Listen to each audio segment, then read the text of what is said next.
أعوذ بالله من الشيطان الرجيم بسم الله الرحمن الرحيم.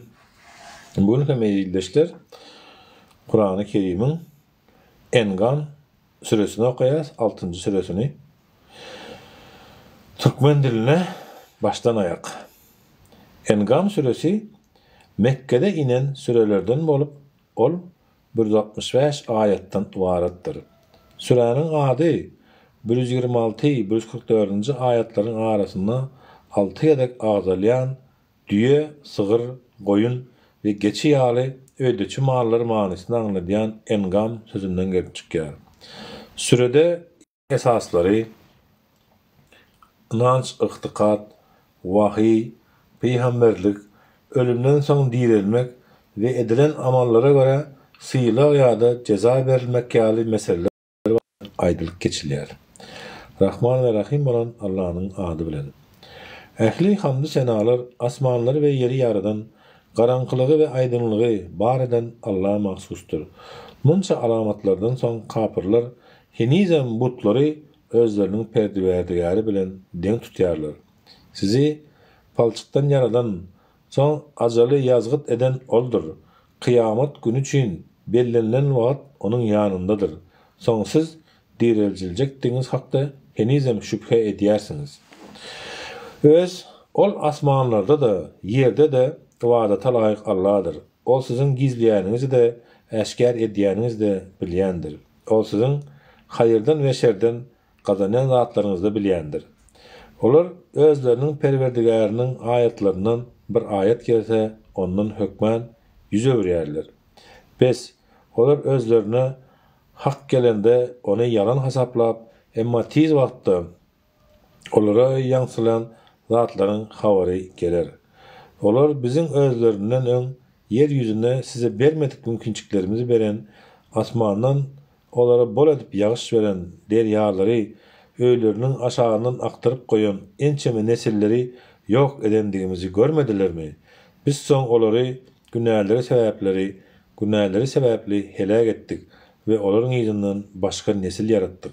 Ey Muhammed aleyhissalatu vesselam, eğer biz sana kağıza yazılan bir kitap indirsedik, olar hem onu elleri bilen tutup görsediler, sonda da kapırlar bu eşkar cadugelikten başkalar değil diyerdiler.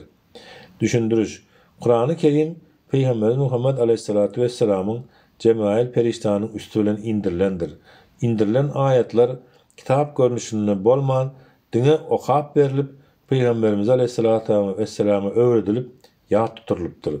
Kapırlar bu kudretleri görüp ayetleri eşitseler de bu görünüş vahiyini kabul etmeyen onun yazılan kitap görünüşüne gelmegini islaptırlar. Allah Teala bu ayette Kur'an-ı Kerim'in onların İslam görünüşüne indirilen yağdayını hem kapırların onu inkar edecektikleri barada aydiyar. Çünkü Musa peygambere Tevrat yazılan görünüşünde iyi verilse de kapırlar ona ananmandırlar. Olar kapırlar ona Muhammed aleyhissalatu vesselam'a bir perişte indirilmeli, iyi verilmeli değil mi dediler. Eğer biz bir perişte indiren bolsadık, olar hem inkar etselerdi, elbette bolca iş bolurdu. Onları helak ederdik. Son olara möhlet hem verilmezdi. Eğer biz peygamber edip bir perişteni iyi versedik, hükmen onu adam görünüşüne iyi verirdik. Onları özlerine düşen şüphelerine yine de düşererdik. Düşündürüşü, Peygamberimiz aleyhissalatu vesselam insan bolonsun ona sen hem bizim yağlı bir insansın deyip inanmayan kapırlar perişteni insan şeklinde görseler hem ona biz senin perişte dini nereden bileli? Sen hem bizim yağlı insansın deyip onun perişteligine inanmazdılar.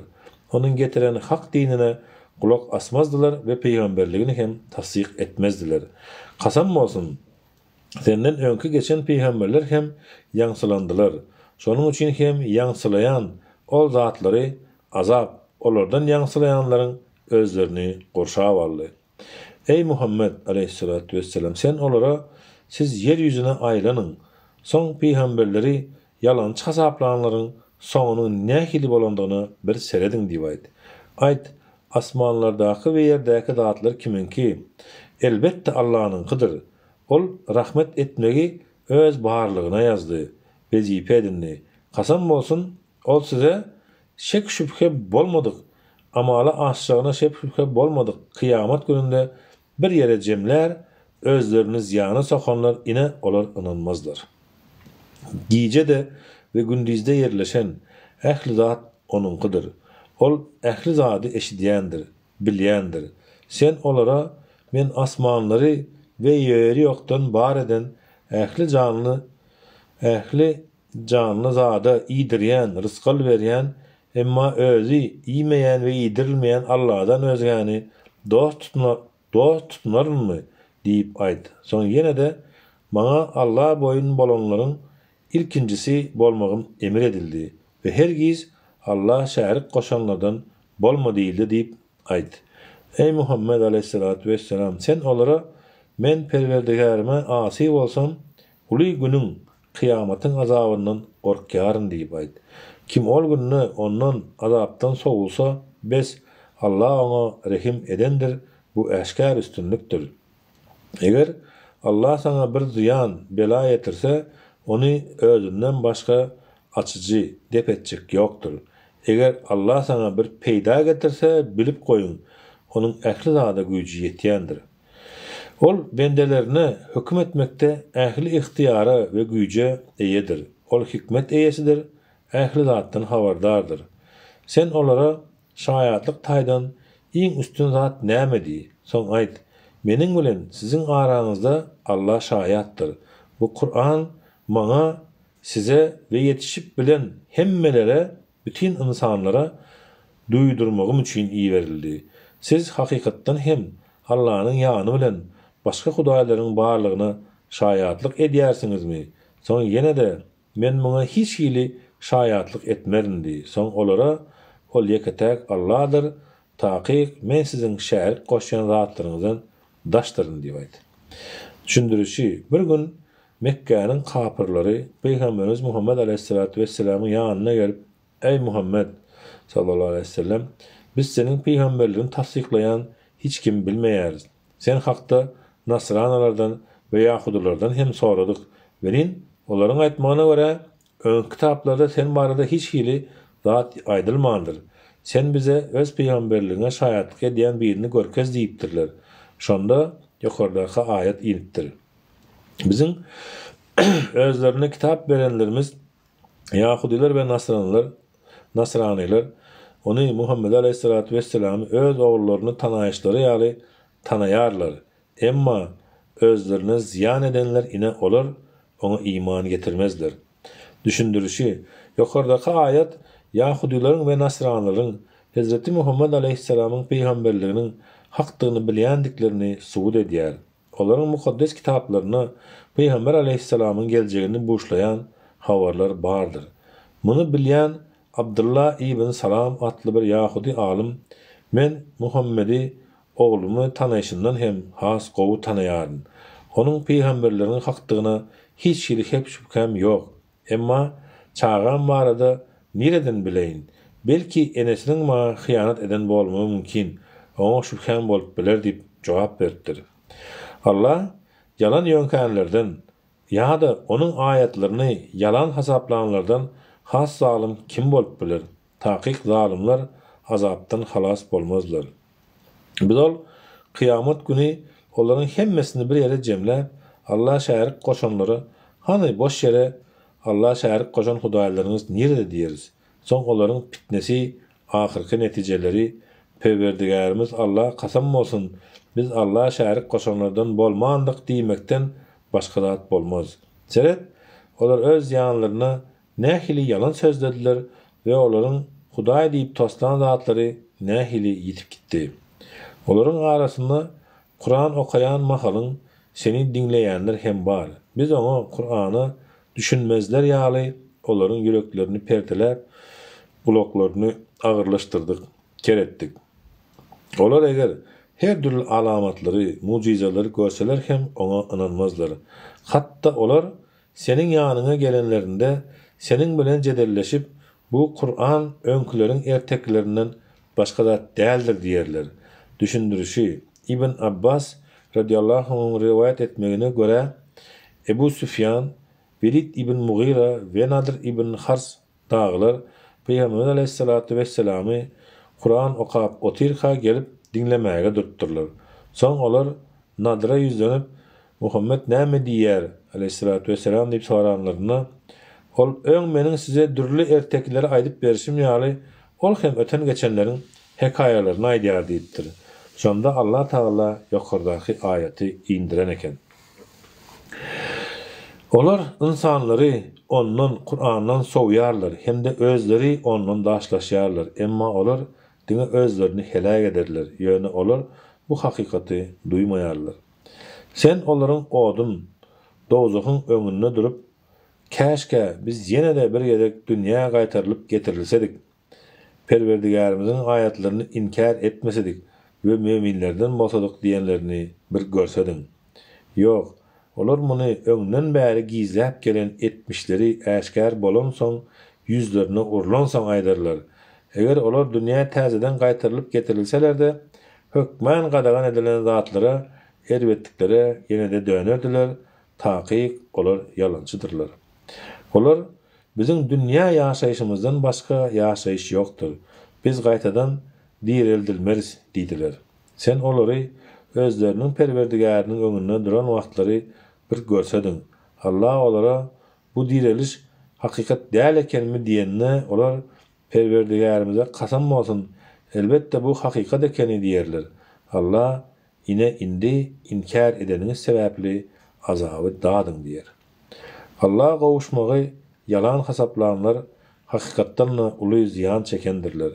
Kıyamet çağıdy olaryň üstlerinden duýdansyz inende olar günah ýüklerini arkalaryna alyp dünýäde haýyrly işler etmekden izli galandygymyz üçin haýp bize diýerler. Ägä bolun, olaryň göterýän ýükleri nähili erbetdir. Bu dünýä ýaşaýşy diňe az wagtlyk oýundur we güýmenjedir. Ahiret ýurdu bolsa erbetliklerden saklananlar üçin has haýyrlydyr. Siz henizem pikirlenjek dälmisiniz? Biz olaryň aýdýan zatlarynyň seni gynandyrýandygyny elbetde ören gowy bilýäris. Taýyk olar seniň özüňi ýalançy hasaplamaýarlar. Emma ol zalimler Allah'ın ayetlerini inkar edýärler. Düşündirişi rivayet edilmegine göre Haris ibn Amr atly bir Qurayşly Peygamberimizin ýanyna aleyhissalatu vesselam ýanyna gelip ey Muhammed sallallahu aleyhi ve sellem biz seni ýalançy hasaplar ýaly şu wagtda şerli ýalan sözlerini eşitmedik. Ýöne eger sana uysak bizi bu ýurdumuzdan kovup çıkararlar diýen soň bu ayet inipdir. Kasam bolsun senden öňki peygamberler hem ýalançy hasaplandylar. Olar ta özlerine bizim kömegimiz gelýänçe inkar etmeleri ve eziyetlere sabır ettiler. Allah'ın sözlerini üýtgerip biljek hiç kim ýokdur. Kasam bolsun sana öňki peygamberlerin käbir habarlary hem geldi. Eger olaryň yüz öwürmekleri sana agyr diýen bolsa, sen hem sabır edip bilmesen, onna yerden bir deşik açıp ýa-da asmana baskançak kurup olara alamat mucize görmekçi bolsan görköz. Eger Allah islesedi, olary dogry ýolda jemlerdi. Bes sen bi sabır bol, hiç haçan Allah'ın hikmetini bilmeyen nadanlardan bolma. Dine kabul etmek için kulak asanlar bu çakılığa cevap verirler. Ölüler ýaly hiç zat eşitmeyen kapırları olsa Allah soň dirilder, soň olar ona gaýdyp getirler. Kapırlar ona Muhammed aleyhissalatu vesselam'a Perwerdigarynyň bir mucize indirilsedi diýdiler. Sen olara taýyk Allah'ın olaryň işleýişleri ýaly mucize indirmäge güýji ýetýändir diýip aýdy. Emma olaryň köpsi mucize inen soň inkar etseler başlaryna geljek belany bilmeýärler. Yer ýüzünde ýörýän her bir jandar asmanda iki ganatyny kakyp uçýan her bir guş hem edil sizin ýaly bir ummatdyr. Öz dünýäleri bardyr. Biz ol kitapda Lawh-y Mahfuzda ýazylmagan galan hiç zat goýmadyk. Soň hemmeler Perwerdigaryň huzuruna jemlenerler. Düşündirişi Lawh-y Mahfuz garalyan taxta manysynda bolup Allah tarapyndan ähli zatlaryň ýazgydy ýazylan arşdaki mukaddes kitaptır. Bizim ayetlerimizi yalan hesaplanlar, tümlük içinde kalan kerler ve lallardır. Allah isleyenini adaştırar, isleyeni de doğru yola salır. Ey Muhammed aleyhissalatu vesselam, sen olara ait, hanım bana aydın, eğer de size Allah'ın azabı gelse, ya da kıyamet sağadı gelip yetse, Allah'dan özgäni çağırırsınız mı? Eğer buutlarınız size kömek berýändigini aýtmakda doğruçul bolsaňyz, çağırın olary. Yok, tersine siz buutlara däl de diňe Allah'a ýalbararsınız. Ola hem islese, halas bolmak üçin çağırın zadyňyzy, belany dep eder ve siz Allah goşan şäriklerinizi unudarsyňyz. Kasam bolsun, biz sizden öňki ummatlara hem ilçileri berdik. İlçilerimiz inkar edendikleri sebäpli bize yalvarıp yakarmakları için olary horluklar, mätäçlik ve hastalyk ýaly kynçylyklar bilen cezalandyrdyk. Olar hiç bolmandy bizim belamız, azabımız gelenine yalvarsadylar. Olar sonu hem etmediler. Sebäbi olaryň ýürekleri gatapdyr. Şeytan hem olaryň edýän erbet işlerini özlerine gözel edip görkezdi. Olar özlerine berilen öwütleri ünden soňlar olara iýberen kynçylyklarymız aýrylyp öňlerinde hemme dadyň, zowky sapanyň we nygmatlaryň gapylaryny açdyk. Olar özlerine berilen zatlar, ol nygmatlar bilen şat bolan wagtlary olary duýdansyz tutdyk. Olar hem ähli haýyrlardan umytlaryny ýitirdiler. Şeýdip zulüm edýän kowmyň iýizi köki kesildi. Ähli hamdü senalar ählemleriň perwerdigäri Allah'a mahsusdur. Ey Muhammed aleyhissalatu vesselam, aýt, hany aýdyn, eger Allah gulaklaryňyzy ker, gözleriňizi kör edip alsa, beýrüklerinize möhür ursa, Allah'dan başka onu yene gaýdyp berjek Hudaý kimdir? Seret, biz olara Allah'ın ýeketäkligini suud edýän ayetleri nähili beýan edýäris. Soň olar bu ayetlerden yüz öwürýärler.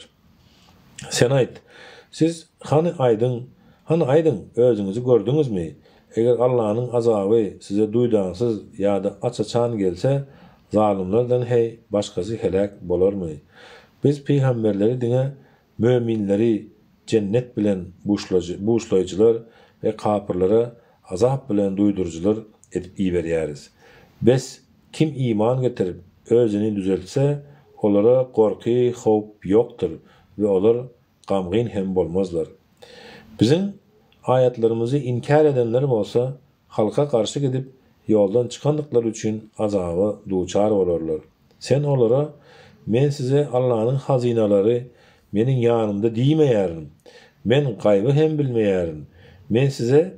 Men bir periştedirin hem diýmeýärim. Men diňe özüme wahy edilene tawin bolýarym diýdi. Soň ýene de hey kör bilen görýän kişi deň bolarmy? Hey siz pikir etmeýärsiňizmi diýip aýdy. Düşündirişi bir gelek kapyrlar Peýgamber aleyhissalatu vesselamyň ýanyna gelip, eger seniň peýgamberleriň hak bolsa, Perwerdigärinden bize baýryk dile diýerler. Şonda Allah Taala bularyň peýgamberiň elindäki zat däldigini we munyň diňe Allah'ın eradasyna baglydygyny habar berip bu aýaty indiripdir. Özleri üçin ondan Allah'dan başka hiçbir dost ve şefaatçi bolmadyk.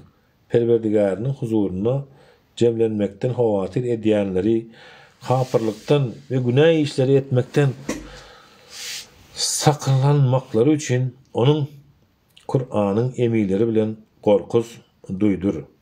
Yani Engam suresi 51-nji aýat, özleri üçin onun Allah'dan başka hiçbir dost ve şefaatçi bolmadyk. Perwerdigäriniň huzuruna cemlenmekden hawatir edýänleri, kapyrlykdan ve günah işleri etmekten saklanmaklary üçin onun Kur'anyň emirleri bilen gorkuz duýdur.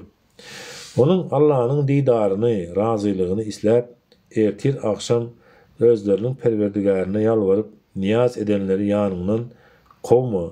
Olaryň hasaplarynyň etmişlerinden sana hiç ýeli jogapkärçilik ýokdur. Senin hasabynyň eden işlerinden hem olara hiç ýeli jogapkärçilik ýokdur.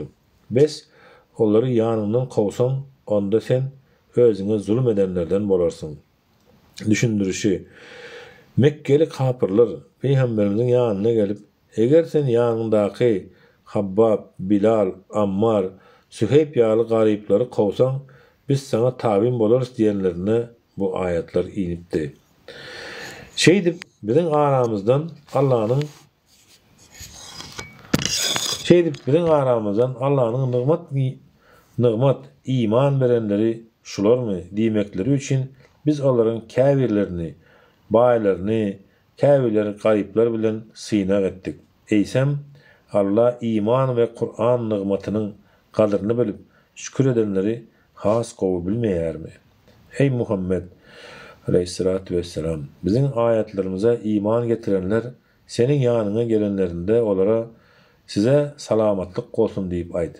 Perwerdigäriňiz özüniň barlygyna şu rahmeti yazdy, wada berdi. Sizden kim bilmezlikden bir günah iş etse, ondan soň tawba etse we özüni düzeltse, taqiq ol Allah bağışlayıcıdır, rahim şefaatlidir. Biz şeydip günahkarlaryň, kapyrlaryň ýoly müminlerinkiden äşkär belli bolsun diýip ayetleri doly beýan etýäris. Ey Muhammed aleyhissalatu vesselam, aýt, sizin Allah'ın ýany bilen başga çağıryan butlaryňyza ibadet etmek maňa gadagan edildi. Soň ýene de aýt, men sizin ýanymdaky garyp gasarlary kowmak we butlary ibadet etmek ýaly isleglerinize uymaryn. Ýoksa eger şeýle etsem, men azaşyp dogry ýola göňükdirenlerden bolmaryn. Aýt, men Perwerdigärimden gelen äşkär delile dayanýaryn. Siz bolsa ony yalan hasapladyňyz. Sizin howlugyan isleýän zadyňyz, azabyňyz meniň ýanymda, ıhtiýarymda däl. Höküm diňe Allah'ın ıhtiýaryndadyr. Ol diňe haky dogryny aýdýandyr. Ol hak bilen nähaky aýyl saýyl edýänleriň iň haýyrlysydyr. Aýt, eger sizin şol howlukmaçlyk bilen isleýän zadyňyz, ýani azabyňyz meniň ýanymda, ıhtiýarymda bolsady, meniň bilen sizin araňyzdaky boljak iş bereýän bolardy. Siz helak bolardyňyz. Allah zalimleri has gowy bilýändir. Gaýyp älemin açarlary onun Allah'ın ýanyndadyr. Olary bir özünden başga hiç kim bilmez. Ol gury ýerdäki we deňizlerdäki ähli zady bilýändir. Ol ýere gaçan her bir ýapragy hem bilýändir. Ol ýeriň tümlüklerine yatan bir dänäni öl bolsun, gury bolsun, tapawut ýok, näme bar bolsa olaryň hökmesini hemmesini hökmän bilýändir. Olaryň hemmesi Levh-i Mahfuzda äşkär kitapda yazılandır. Gijelerini janyňyzy alýanym, ukladýanym, gündizine näme edýändiňizi bilýänim. Bellenen wagtyňyz ömrüňiziň dolmagy üçin onda gündiz sizi direldýänim, oýandyrýanym oldur. Siz ölümden soň direlip oňa dolanyp bararsyňyz. Ol sizin eden işlerinize size doly habar berer. Ol bendelerine hüküm etmekte ähli ihtiýara we güýje eýedir. Ol size amallaryňyzy ýazýan we sizi goraýan perişteleri berýär. Eger sizin biriňize ölüm pursaty gelip ýetse, biziň ilçilerimiz, ölüm periştelerimiz onuň ruhuny, janyny alarlar. Olar özlerine tapşyrylan wezipede kemçilik goýbermezler. Hiç kimin ajalyny yekaja salym hem giýje koymazlar. Son kıyamet günü olar ruhları alınan bendeler hakyky hassarlaryny Allah'a gaýdyp getirirler. Ägä bolun, höküm diňe onunkydyr we ol hasap soraýanlaryň iň çakkanydyr. Ey Muhammed aleyhissalatu vesselam, aýt, siz ýolagçylykda ýeriň we deňiziň tümlüklerini, kynçylyklaryna düşüp, eger bizi bundan halas etse, hökmän şükür edenlerden bolarys diýip, ony gizlin we äşkär çağırýan mahalyňyz sizi Allah'dan başga kim halas eder? Aýt, siz ondan ve her türlü gaýgy-gamdan elbetde diňe Allah halas eder. Soň siz ýene de Allah'a şärik goşarsyňyz. Aýt, onun Allah'ın sizi üstüňizden, asmandan ýa-da aýaklaryňyzyň aşagyndan, zeminden azap iý bermäge ýa-da sizi topar edip bir-biriňize ziyan etirip eziyetlerinizi bir-birinize daldırmaga güýji ýetýändir. Seret olar düşünsünler diýip biz Allah'ın kudretini görkezýän ayatlarymyzy nähili beýan edýäris. Senin kowmyň hak bolsa-da onu Kur'any yalan hasaplady. Aýt, men size vekil, jogapkär däldirin. Kur'anda beýan edilen her bir habaryň amala aşyk belli bir wagty bardyr. Siz tiz wagtda bular amala aşanny hakykaty bilersiňiz. Sen bizim ayatlarymyz hakda dil ýetirip gümrah olup oturanlary görsen, ta ondan başga gepe girişýänçeler olardan yüz öwür. Eger şeytan muny sana unuttursa, ýadyňa düşen badyňa ol zalimler topary bilen oturma. Takwa kişilere olaryň kapyrlaryň hasaby edýän zatlary üçin hiç zat jogapkärçilik ýokdur. Ýöne olaryň çekinmekleri üçin musulmanlar olara Allah'ın ayatlarının üstünden gülmeli däldigini ýatlatmalydyrlar. Hormat koymagyň deregine dinlerini oyna ve güýmence öwren ve bu pany dünýä ýaşaýyşyna aldanan kişileri terk et. Her kim eden etmişi günahları sebäpli özünü helakçylyga salmaýaly, sen diňe onuň Kur'an bilen wagyz et. Çünki ona Allah'dan başka dost da şepaatçı da ýokdur. Ol özüni azapdan halas etmek için her türlü fidye berse de ol fidye ondan kabul edilmez. Olar eden etmişleri sebäpli helakçylyga, azaba sezewar bolanlardır. Kapır bolandıkları için olara dozakda içer ýaly kaynak su ve cepir cepaly azap bardır.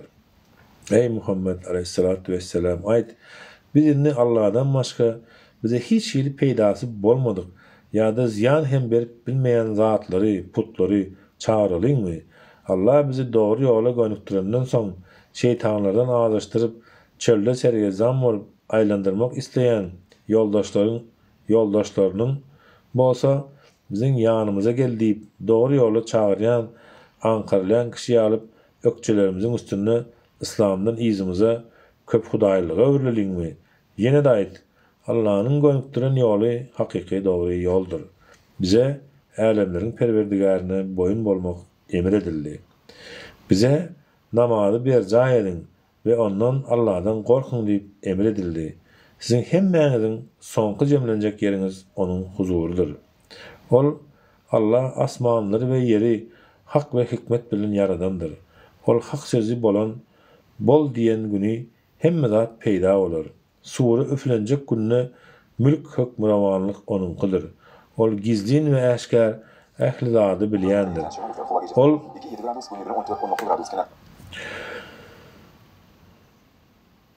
Ol hak sözü bolan bol diýen güni hemme zat peýda bolar. Sura üflenjek günne mülk hökmürawanlyk hem onunkydyr. Ol gizlin ve äşkär ähli zady bilýändir. Ol hikmet eýesidir. Ähli zatdan habardardyr. Bir wagtlar İbrahim aleyhisselam atasy Azer'e yüzlenip, sen käbir butları Hudaý hasaplaýarsyňmy?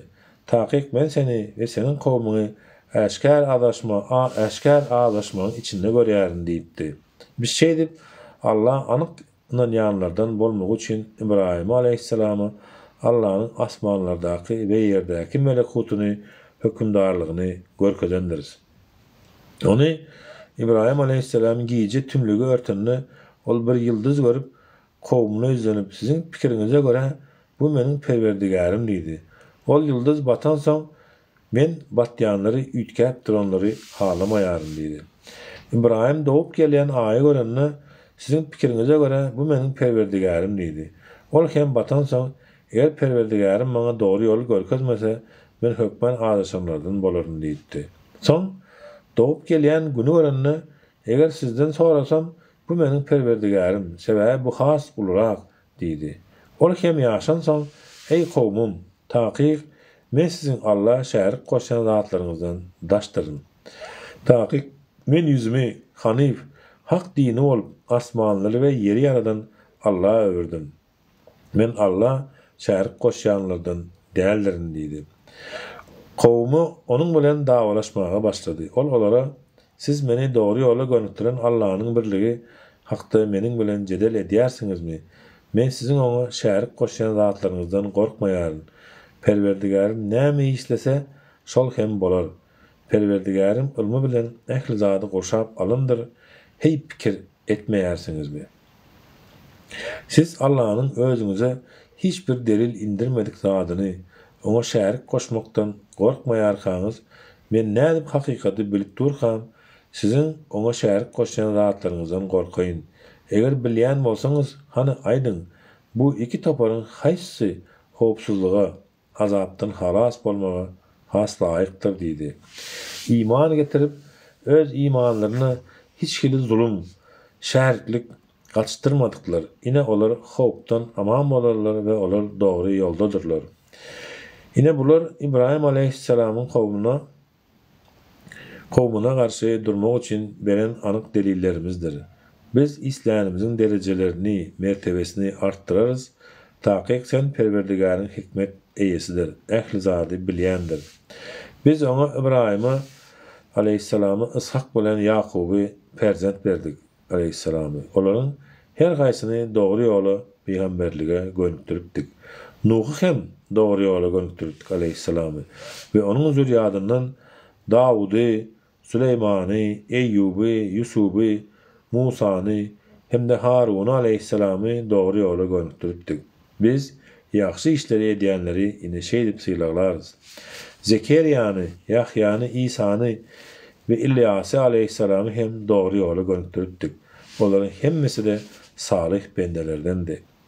İsmaili, Elyasagı, Yunusy we Luty hem aleyhisselamy dogry ýola gönükdiripdik.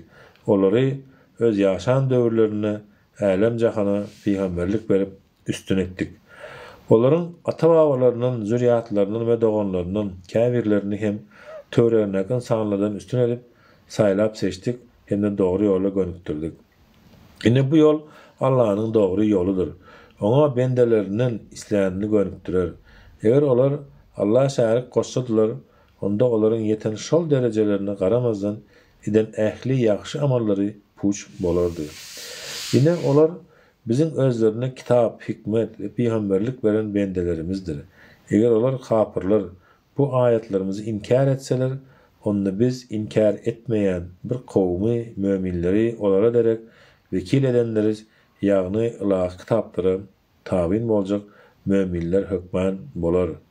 Yine olar Allah'ın dogry ýola gönükdirilen kişileridir. Sen hem olaryň ýoluna tabin bol. Ey Muhammed aleyhissalatu vesselam, sen olara men muňa peýgamberlik wezipämi size ýetirendigim üçin sizden hak tölemeňizi soramaýaryn. Ol Kur'an bütün alem jahan üçin diňe bir öwütdir.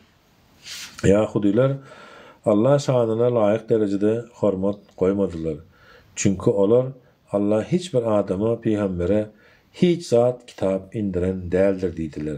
Sen olara aýt, onda Musanyň insanlara nur we dogry ýol hükmüne getiren kitabyny Tewraty kim indirdi? Siz onu böyle kaýdyr görnüşinde saklap, behbidiňize ýarayan käbir aýatlary görkezip, Muhammed hakda aleyhissalatu vesselam köp aýatlary bolsa ýaşyrýarsyňız. Size bu Kur'an arkaly sizin ve ata-babalaryňyzyň bilmeýän zatlary öwrüdilendir. Sen olara bu Kur'any Allah indirdi diýip aýt, soň olary terk et. Çümen zatlarynyň batıl batkalyklarynyň içinde oýnap dursunlar. Bu Kur'an özünden öňki kitaplary tasdiklayan, şäherleriň enesi, merkezi olan Mekke halkyny ve onuň daş töweregindäkileri azapdan gorkuzmagy üçin sana indiren mübarek kitabymyzdır. Ahirete inananlar ona Kur'ana inanarlar ve olar namazlaryny berjä ederler. Allah'ın adından yalan toslayandan ya da özüne hiç hili vahiy gelmese de bana da vahiy geldi diyenden ya da Allah'ın indireni ýaly aýatlary menem indirerin diyenden has zalim kim bolup biler? Ey Muhammed aleyhissalatu vesselam, sen bu zalimleri can çekişýän soňky deminde wagtlary ajal perişteleriniň ellerini uzadyp olara canlaryňyzy, ruhlaryňyzy çıkarın. Siz bugün Allah hakda hakikat bolmadyk yalan zadaýdandyňyz, onun aýatlaryny ulumsuluk bilen inkar edendiňiz sebäpli ryswa edici azap bilen cezalandyrylyrsyňyz diýenlerinde ol kapyrlaryň ýagdaýyny bir görsedin. Düşündürüşi bu ayet Müseylemetül Kezzab ve Esved Ensi yağlı kâfir yalançıların bize de vahiy geler deyip özlerini peygamber ilan edendikleri için inipti. Kasam olsun, sizi ilki başta doğulanınızda yaradışımız yağlı ahirette hem bize yalnız başınıza gelirsiniz. Siz bizim beren zatlarımızı dünya malını arkalarınızın izinden koyup gelirsiniz. Öz yaratılışınıza Allah şerikler hasaplan şefaatçileriniz sizin yanınızda görmeyeriz. Kasam olsun, sizin olur bilen aranız üzülündür ve Huday hasaplayan zatlarınızın hemmesi sizden yitirim bolandır. Taqiq Allah dänäni, tohumy ağaç çıkarmak için şänikleri yarıp östürýändir. Ol ölüden dirini, diriden hem ölüyni çıkarýandyr. Ine ol hem Allah'dır. Bes siz imandan nädip öwürlüp bilýärsiňiz. Ol seheri giýje garanqylygyndan yarıp çıkarýandyr. Ol giýjäni diýinjalys günü we aýy hem wagtlary bilmek üçin hasap ölçek etdi. Bu gudratly güýçli we ähli zady bilen Allah'nyň ýazgydydyr, nizamydyr. Ol Allah yerin we deňiziň tümlüklerini size yol görkezmek üçin ýyldyzlary yaradandyr. Biz Allah'nyň gudraty hakda pikir edip bilmek isleýänler üçin Allah'nyň birliginiň delillerini giňişleýin beýan etdik. Ol Allah sizi bir jandan, Adam atadan yaradandyr. Soň sizin üçin ata birini konolga, ene göwresini hem amanat goralyan yer etdik. Biz düşünmek isleýänler üçin Allah'nyň birliginiň delillerini giňişleýin beýan etdik. Ol Allah asmandan suw gal indirýändir. Biz ol suw bilen her türlü ösümlik çıkardyk. Soň ol ösümliklerden bir-biriniň üstüne çyrmaşan däneler östürüp täze gök nahallary çıkardyk. Hurma ağacynyň şahalaryndan bolsa aşak sarkyp duran salkymlary, üzüm ağaçlaryny bir bölegi meňzeş bolmadyk. Zeytun we nar ağaçlaryny çıkarýarys. Olar miýwe berip pişen wagty olaryň miýwesinden nazar aýlan. Taqiq bularda iman getirenler üçin ibratlar vardır. Olar kapırlar, jynlary Allah şärik koşdular. Aslında olary Allah yaradandyr. Olar nadanlyk bilen ona Allah ogullar we gyzlar hem ýönkediler. Ol Allah olaryň aýdýan sypatlaryndan päkdir ve ören beýikdir. Ol Allah asmanlary we yeri ýokdan bar edicidir. Eýsem özüniň ýan ýoldaşy bolmasa, nädip onuň perzendi bolsun? Ol ähli zady yaradandyr we ol ähli zady bilýändir. Bu sizin perwerdigäriňiz Allah'dır. Ondan başga ibadata laýyk Hudaý ýokdur. Ol ähli zadyň ýaradyjysydyr. Siz diňe ona ibadat edin. Ol ähli zady vekildir, eýidir. Gözler bu dünýäde onu görüp bilmez. Emma ol ähli gözleri görýändir. Ol ähli zadyň inçe sırlaryny hem bilýändir. Ähli zatdan habarlardyr. Taqiq size perwerdigäriňizden düşünceler, hakikatlar gelendir. Kim hakikati görse, bu onun öz behbidinidir. Kim kör olsa, görmese ol hem onun öz yanındadır. Ayt, men sizin üstünüze gözökçi däldirin. Yine şeydip biz, ahirine olaryň, sen bu aýdýan zatlaryny gowy edip bir yerden ders alypsyň, öwrenipsiň diýmekleri üçin ve onu Kur'any bilmek isleýänlere düşündirmek üçin biz ayetleri şeydip dürlü beyan edýäris. Sen Perwerdigäriň tarapyndan özüňe wahy edilene tawim bol. Ondan başga ibadata laýyk Hudaý ýokdur. Sen Allah şärik goşýanlardan yüz öwür. Eger Allah istesedi, olar Allah şärik goşmazdylar. Biz seni olaryň üstünde gorukçy, gözökçi edip koymadyk. Sen olara eden işlerini vekil hem jogapkar hem dälsin. Siz olaryň Allah'dan başga ibadat edýän hudaýlaryna sögmäň. Siz olaryň Allah'dan başga ibadat edýän hudaýlaryna sögmäň, dil ýetirmäň. Ýoksa olar hem nadanlyk edip hetden aşyp Allah'a sögerler, dil ýetirerler. Biz şeýdip her ummata öz eden işlerini yaxşı görkezdik. Son olaryň gaýdyp barjak yerleri özleriniň perwerdigarine bolar. Ol hem olaryň eden işlerini özlerine doly habar berer. Olar eger özlerine bir mucize gelse, görkezilse, o hükmen inanjakdyklary barada Allah'ın adından çyndan kasam ettiler. Ey Muhammed aleyhissalatu vesselam, sen olara mucizeler diňe Allah'ın ýanyndadyr, ihtiýaryndadyr diýip aýt. Olara İslam mucizeleri gelse, olaryň ýene-de iman getirmejekdiklerini siz bilmeýärsiňiz meýsem.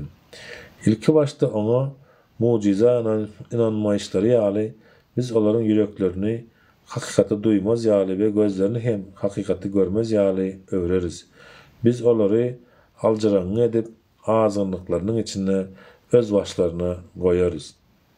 Eger biz olara isleýişleri ýaly perişteleri peýgamber edip indersedik, ölüler hem dirilip olar bilen gepleşsedi we hemme zady açaçan öňlerine jemlesedik, şonda da Allah'ın isläninden başgaları bir bahana tap iman getirmezdiler. Ýöne olaryň köpsi iman getirmeň Allah'ın ihtiýaryna baglygyna düşünmeýärler. Ine şeýdip biz her bir peýgambere insan we jin şeytanlaryny düşman etdik. Olar aldamak üçin bir-birlerine bezelen yalan sözleri ýetirýärler. Eger Perwerdigäriň istesedi, muny hem etip bilmezdiler. Sen olary öz toslan yalanlary bilen ýalňyz goý. Olar ahirete inanmaýanlaryň ýürekleri ona bezelen yalan sözlere meýil edip ondan lezzet almaklary üçin hem de gazanýan zatlaryny, günälerini gazanmaga, işlemäge dowam etmekleri üçin bezelen yalan sözleri aýdýarlar. Ey Muhammed aleyhissalatu vesselam, aýt, men Allah'dan başga emin gözlärmi? Size kitabı giňişleýin beýan edip indiren oldur. Taqiq özlerine ön kitap verenlerimiz ähli kitabyň alymlary hem onun Kur'anyň senin Perwerdigäriň tarapyndan indirilendigini bilýändirler. Bes sen Kur'anyň hakdygyna şüphe edijilerden bolma. Senin Perwerdigäriň sözü dogurluk ve adalet taýdan kämildir. Onun sözlerini üýtgedip biljek hiç kim ýokdur. Ol ähli zady eşidýändir, bilýändir. Eger sen ýerdäkilerin köpüsine tawin bolsaň, olar seni Allah'ın ýolundan azaşdyrarlar. Olar gumandan başga zada uymazlar. Olar diňe yalan sözlerler. Taqiq, senin ol Perwerdigäriň öz ýolundan azaşany ören gowy bilýändir. Ol dogry ýoldakylar hem ören gowy bilýändir. Eger siz onun Allah'ın ayatlaryna inanýan bolsaňyz, damagy çalynanda Allah'ın ada edilýän mallaryň etinden ýiň. Eýtem, siz näme üçin damagy çalynanda Allah'ın ada edilýän mallaryň etlerinden ýemeýärsiňiz? Ol Allah size çykkansyz ýagdaýda galan wagtyňyzda biýalaç ýemäge mejbur bolan zatlaryňyzdan başga size haram eden zatlaryny äşkär beýan edipdi. Taqiq kapyrlaryň köpüsi öz nefsleriniň isleglerine uyup nadandyklary sebäpli halky azaşdyrýarlar. Taqiq senin ol Perwerdigäriň hetden aşanlary ören gowy bilýändir. Siz günäniň äşkärini de gizliğini de taşlaň. Çünkü günah kazananlar kazanan o zatlary sebäp günahları sebäpli hükmän ceza çekerler. Damagy çalynanda Allah'ın adı aýdylmadyk malyň etinden ýemäň. Çünkü bu malyň etini ýemek pasyklykdyr. Allah'ın ýolundan çykmakdyr. Taqiq şeytanlar sizin bilen söwüşmekleri üçin öz ýoldaşlaryny al hile bilen ters zatlary öwredýärler. Eger olara boyun bolsaňyz, taqiq siz hem Allah şärik goşanlardan bolarsyňyz. Öli wagty diýeldip, insanlaryň arasynda gezmekleri üçin bir nur, iman bilen kişimiz heýde tümlüklerde galyp, ondan çykyp bilmeýän kişi alyp bolarmy? Ine şeýdip kapyrlara edýän işleri ajaýyp edilip görkezildi. Şeýdip biz ähli ýerlerde hilegärlik ederleri ýaly özleriniň uly günäkärlerini baş tutan belledik. Emma olar diňe özlerine hile edýärler, aldaýarlar we muny özleri hem aňmaýarlar. Kapyrlar özlerine bir ayet gelip yetende Allah'ın ilçilerine berilen peygamberliğin meňzeşi bize de berilýänçe sana hiç kaçan iman getirmer istediler. Allah peygamberliği kime näet beriljekdigini özü ören, gowy bilýändir. Diýen hileleri sebäpli günä iş edýänlere Allah'ın ýanynda kıyamet günü ýowuz azap gelip deger. Allah kimi doğru ýola göňükdirmek islese, onun gursogyny, kalbyny Islama açar. Kimi azışdyrmak islese hem onun kynlyk bilen asmana çykmagy synanyşýan kişiniň ýagdaýy ýaly gursogyny, kalbyny daraldyr. Ine şeýdip Allah iman getirmeýänlere murdarlyk, ryswalyk berer. Bu İslam ýoly, Perwerdigäriň dogry ýoludyr. Biz pikirlenip öwdalýan kişiler üçin ayatlarynda doly beýan etdik. Özleriniň Perwerdigäriniň ýanynaky salamatlyk ýurdy, cennet olaryňkydyr. Eden haýyrly işleri sebäpli ol Allah olaryň dostudur, hemayetkäridir. Allah olaryň insanlaryň we jynlaryň hemmesini huzuruna jemlejek gününde olara ey jyn kowmy, insanlaryň köpsini özüňize tabin edindiňiz diýer. Olaryň jynlaryň insanlardan bolan dostlary hem ey Perwerdigärimiz, biz käbirimiz olaryň käbirinden peýdalandyk we bize berilen wagtyň soňuna gelip ýetdik diýerler. Onda Allah, Allah'ın islan wagty geçýänçe sizin içinde ebedi galjak ýeriňiz dozakdyr diýer.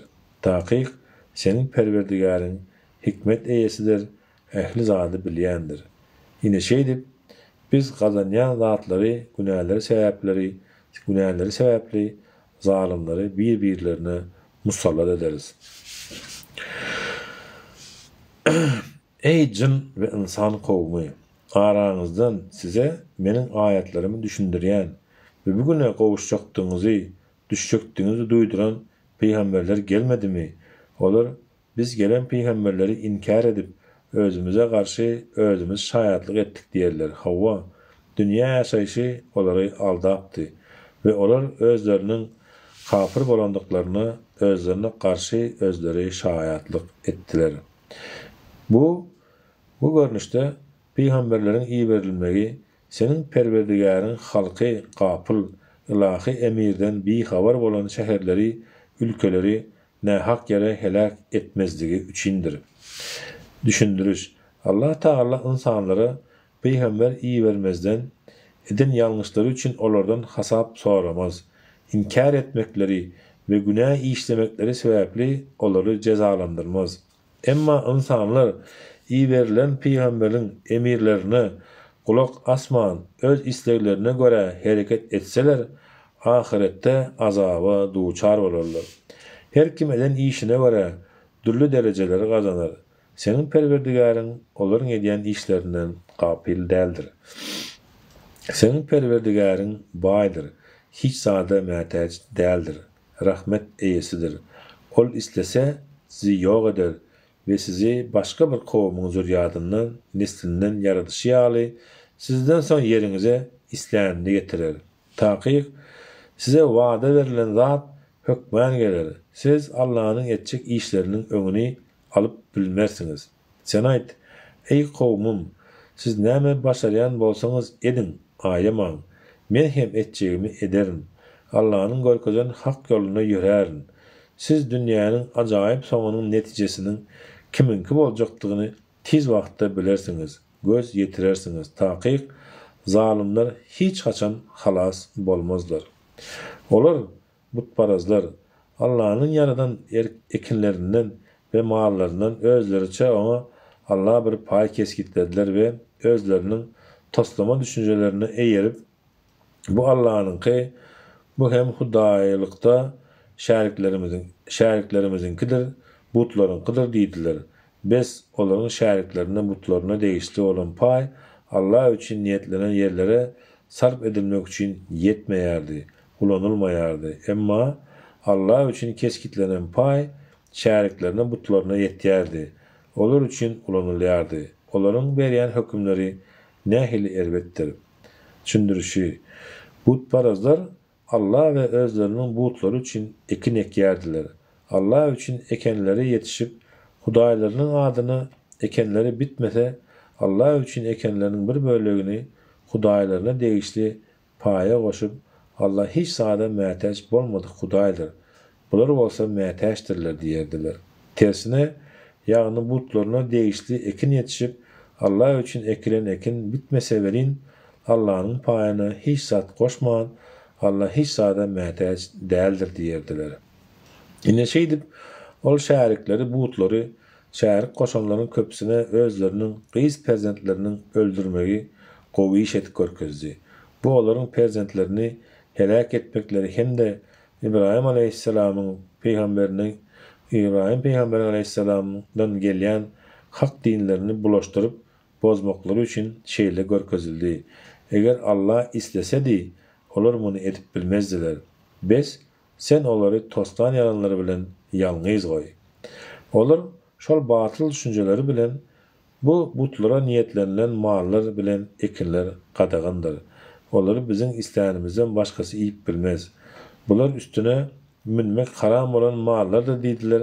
Käbir mallar barada hem muny Allah emir edýär diýip, ona töhmet atyp, mallaryň damaklary çalanlarynda Allah'ın adyny aýtmaýarlar.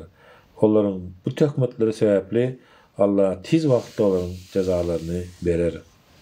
Olar ýene de bu käbir mallaryň göwrüsindäki çağlary dine erkeklerimiz üçin halaldyr, maşgaralarymyza bolsa haramdyr.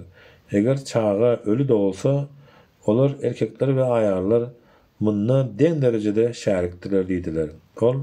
Allah olaryň bu halal haram diýip ýalňyş hökümleriniň jazasyny berer, taýyk ol hikmet eýesidir, ähli zady bilýändir.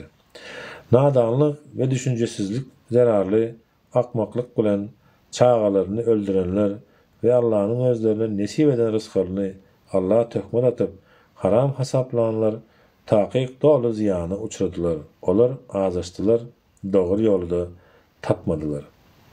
Dalwarly dalwarsyz üzüm bagyklaryny, miweleri, dürlü bolan hurmalary we beýleki ekinleri, renki we tagamy bir-birine meňzeş bolmadyk zeytunlary we narlary yaradyp ýetişdiren odur.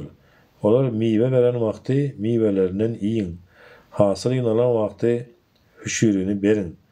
Emma isrip etmeň, taýyk ol isrip edenleri halamaz.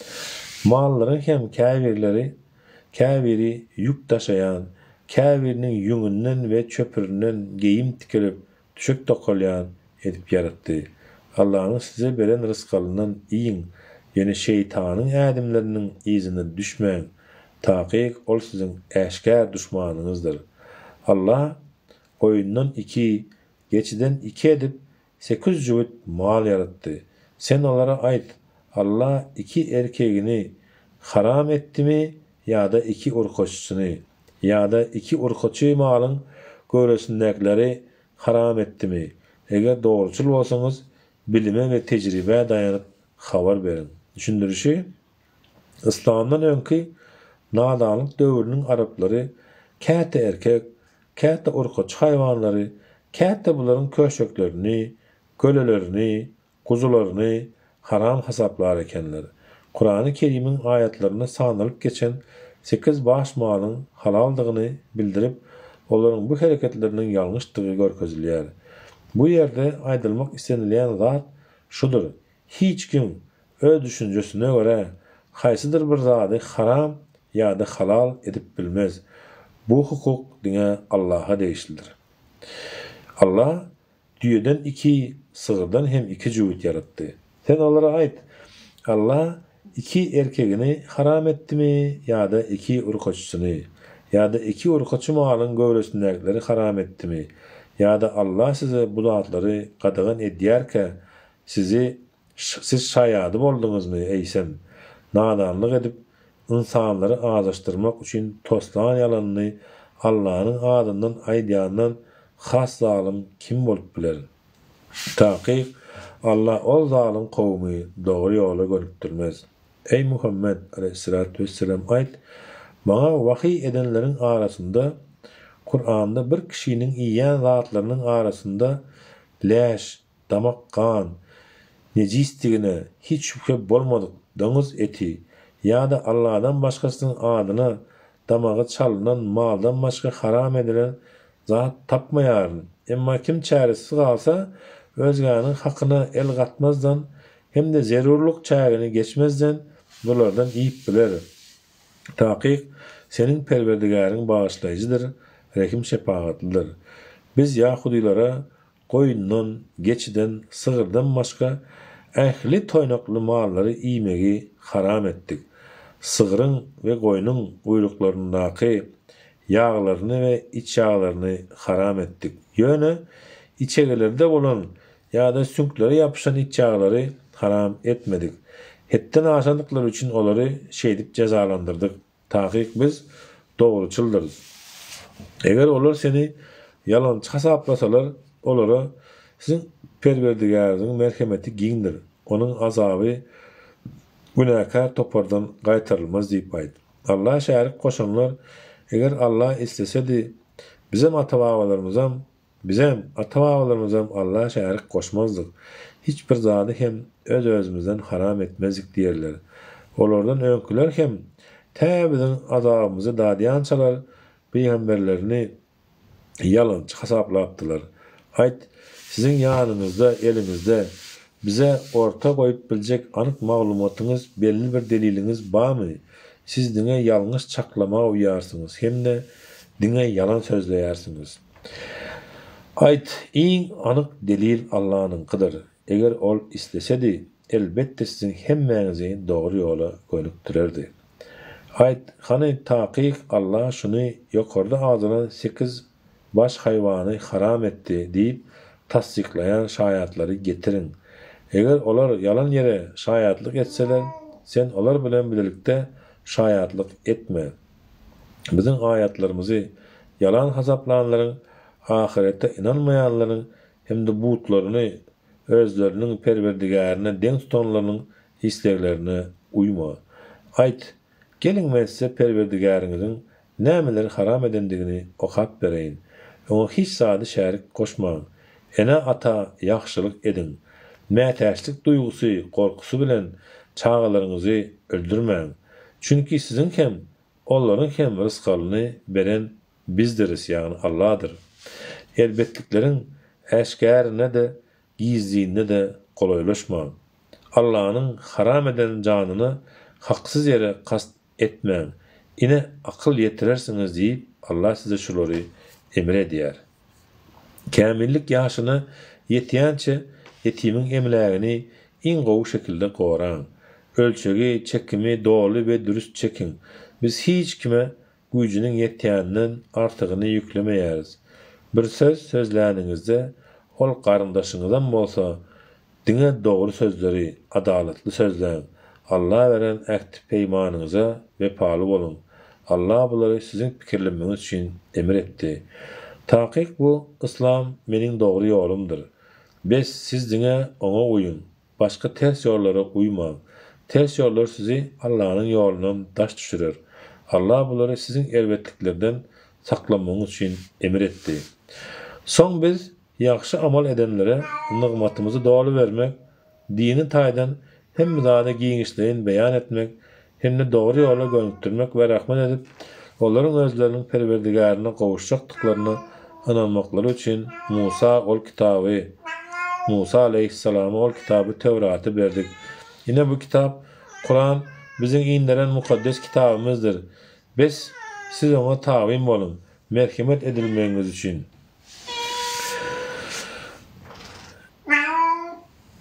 Ve siz ona tavin bolun, merhamet edilmeňiz üçin. Kur'an'a karşı gitmekten çekinin. Sadakallahul azim. Elhamdülillah. Ben şu pişigi bir ayrık kaydayın geldi bu. Gel.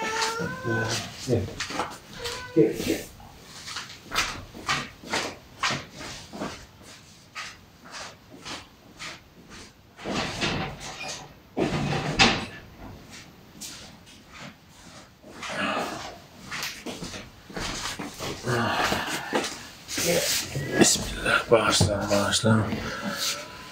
Ve aleykümselam, hava pişigim. O Engam suresinin 156. ayetine geldik ildeşler. 165 ayetten ibaret. O hakkutar olayım. Biz ol kitabı Bismillahirrahmanirrahim. Biz ol kitabı sizin bizden en kitap dine iki ümmata Yahudilara ve Nasranlara indirildi. Biz olsa olaryň bu kitapları okayanlıklarından bir havardık diýmezliğimiz için indirdik. Ya da eger bize de kitap indirilsedi, biz olardan has doğru yolda bolardyk diýmezliğimiz için Kur'an'ı size indirdik. Biz ine size hem Perverdigaryňyzdan äşkär delil, doğru yol ve rahmet gelendir. Allah'ın ayetlerini yalan hasaplap insanların ona yönelmegini päskel berýänden has zalim kim bolup biler? Bizim ayetlerimizin 100 öwrenleri, bu 100 öwrendikleri sebäpli biz onları ören erkenç azap bilen cezalandırarız. Eysem, olar imana gelmek için periştelerin gelmegine ya da senin Perverdigarın azabının gelmegine ya da senin Perverdigarın kıyamet alamatlarının käbirinin gelmegine garaşýarlar mı? Senin Perverdigarın alamatlarının käbirinin gelen günü ön iman getirmedik. Ya da iman getiren bolsa da sogaply işleri etmän, hayır kazanmadık kişilere ol günkü imanı hiç gibi peýda bermez. Sen olara garaşın, biz hem garaşýarys diýip aýt. Dinlerini ýoýup türlü toporlara, akımlara bölünenler bilen senin hiç hili zadyň bağlanışyň ýokdur. Olara ceza vermek işi Allah'a galandyr. Soňal Allah olaryň eden işlerini özlerine dolu habar berer. Kim Allah'ın yanına hayır iş bilen gelse, ona eden işinin 10 nessesi bardır. Kim ervetlik bilen gelse, dini eden ervetliğine var ceza görür. Onlara hiç hili ne haklık edilmez. Ey Muhammed aleyhissalatu vesselam ayt, taqiq menin Perverdigarym meni doğru yola hanif bolan, haka yönelen İbrahim aleyhissalamın milletine, dinine getirdi. Ol İbrahim aleyhissalam Allah şärik koşanlardan hiç haçan bolmandy. Ayt, taqiq menin okan namazım, hac ve urbanlyk ibadatlarym, ýaşaýşym, ölümüm, älemlerin Perverdigary bolan Allah üçindir. Onun hiç hili şärigi ýokdur. Maňa diňe bu ihlas emredildi. Ona bu ümmatdan ilkinji musulman bolan mendirim. Ayt, ol Allah hemmeläriň Perverdigary eýsem men ondan başga Perverdigar gözläýänmi? Her kimin gazan zady diňe özüne değişdirir. Hiç bir günahkar başka birinin yükünü, günahsını götürmez, çekmez. Sonunda hemmäňiz Perverdigaryňyzyň huzuruna jemlenersiniz. Bes, ol Allah size düşen çaprazlığınızı, hakikatini dolu haber berer. Sizi yeryüzüne halipalary, orun tutarlary edip yaradan, sıynak etmek için size nigmat verip, size birbirinizden üstün dereceler veren hem oldur. Taqiq, senin Perverdigarın azabı tiz amala aşyandır. Taqiq, ol Allah bağışlayıcıdır, rehim şefaatlidir. Sadakallahul azim. Elhamdülillahi Rabbil alemin. Errahmanirrahim. Maliki yevmiddin. Bugün mezildeşler Kur'an-ı Kerim'in Türkmen dilindeki hatımından Engam suresini okap kutorduk. Tilkem netip bolsa dowam ederiz. Agraf suresi bilen 206 ayatdan ibaret. İnşallah bu videonu hem indirip YouTube'da koyarız. Allah'a emanetsiniz. Elhamdülillah Rabbil alemin. Errahmanirrahim. Maliki yevmiddin. İyyâke na'budu ve iyyâke nestaîn. Sıratal müstakîm. Sıratal lezîne Allahümme inne eselüke imanen daim ve eselüke kalben haşi ve eselüke menaf ve eselüke yakine sadık ve eselüke dinin kayyima ve eselüke afiyete min kulli beleyk ve eselüke temamel afiyek ve eselüke demamel afiyek ve eselüke şükür afiyek nas. Allahümme eşkiliz zalimine biz zalimin ve ehricne min beynihim salimin. Rabbena atina fid dünya haseneten ve fi ahireti haseneten ve qina azaben nar. Ey Allah'ım ya Rabbim, Türkmenistan'ın halkını ümmeti Muhammed'i ağzıvir eyle. Yurdun içindeki dağılıma karşı göreşip bilmeğine kuvvetli iman ver ey Allah'ım ya Rabbim. İşlerimizi rast getir, günahlarımızı affeyle, hastalarımıza şifa eyle. Yurdun içindeki çadap verin, halkımıza, milletimize sabır ihsan eyle ya Rabbi. Amin ya Rabbil alemin. Bi rahmetike erhamer rahimin. Allahu ekber. Allah'a emanetsiniz aziz dinleyenler. Sağ olun.